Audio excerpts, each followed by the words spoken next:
अमरावती महानगरपालिका निवडणुकांमध्ये प्रभाग क्रमांक 14 जव्हार गेट, प्रभाग क्रमांक 15 छायानगर, पठाणपुरा आणि प्रभाग क्रमांक 16 अलीमनगर रहमतनगर या प्रभागातील एकूण 67 उमेदवारांना निवडणूक चिन्ह जाहीर करण्यात आले. राष्ट्रीयकृत आणि प्रादेशिक राजकीय पक्षांच्या उमेदवारांना निवडणूक आयोगाकडून अधिकृत पक्षचिन्हे देण्यात आली असून अपक्ष उमेदवारांना 96 पेक्षा अधिक वेगवेगळी निवडणूक चिन्हे देण्यात आली आहेत.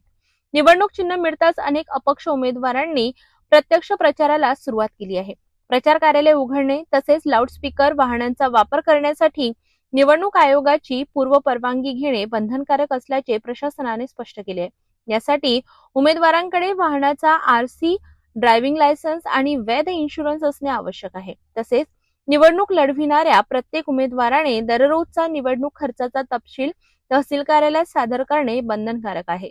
महानगरपालिका निवडणुकीमध्ये एका उमेदवाराला 9 लाख रुपयांपेक्षा अधिक खर्च करता येणार नाही, अशी माहिती निवडणूक निर्णय अधिकारी संतोष काकडे यांनी सिटी न्यूजशी बोलताना दिली. अमरावती महानगरपालिका निवडणुकीमध्ये आज उमेदवारांना निवडणूक चिन्हाचं वितरण करण्यात आलेलं आहे. आतापर्यंत प्रभाग क्रमांक 14, 15 आणि 16 या 3 प्रभागामध्ये असलेले जवाहर गेट, बुधवारा, छायानगर, पठाणपुरा, अलीमनगर आणि रहमतनगर हे तिन्ही भाग आहेत. या तिन्ही भागामध्ये आतापर्यंत किती उमेदवार आहेत, किती उमेदवार उभे आहेत, किती उमेदवारांनी नामांकन अर्ज मागे घेतलेले आहेत ही माहिती जाणून घेऊया. निवडणूक निर्णय अधिकारी संतोष काकडे साहेब आपल्यासोबत आहे. सर, काय म्हणणार?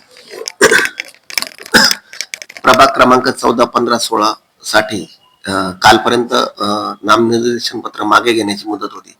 या कालावधीमध्ये 14 उमेदवारांनी आपले नामनिर्देशन पत्र मागे घेतलेले आहेत. सध्या स्थितीत एकूण 53 उमेदवार आहेत 14, 15, 16 मिळून. तर प्रभाग क्रमांक 14 मध्ये 17, प्रभाग क्रमांक 15 मध्ये 17 आणि प्रभाग क्रमांक 16 मध्ये 19 उमेदवार आहेत. आज या ठिकाणी 11 वाजता सर्व उमेदवारांना चिन्हाचं वाटप करण्यात आलेलं आहे. कुठेही लेखी तक्रार वा अगर काही कुठेही प्रॉब्लेम आलेला नाही. सर्वांना आवश्यक त्या सूचना सुद्धा आज उमेदवारांना देण्यात आल्या. प्रचाराचं कसं काही राहील, प्रचार करण्याची भूमिका म्हणजे केव्हापासून केव्हापर्यंत, केव्हा स्टॉप होईल प्रचार? त्यामध्ये उमेदवारांना जे प्रचार कार्यालय आहे त्याची परवानगी सुद्धा आम्ही या ठिकाणावरून देणार आहोत. सभा वगैरे जे आहे ते पोलीस विभाग त्याच्या परमिशन देतील. मर्यादा उमेदवारांसाठी आहे. अमरावती ड वर्ग महानगरपालिका असल्यामुळे प्रत्येक उमेदवाराला जास्तीत जास्त 9 लाख रुपये खर्च ची परवानगी आहे.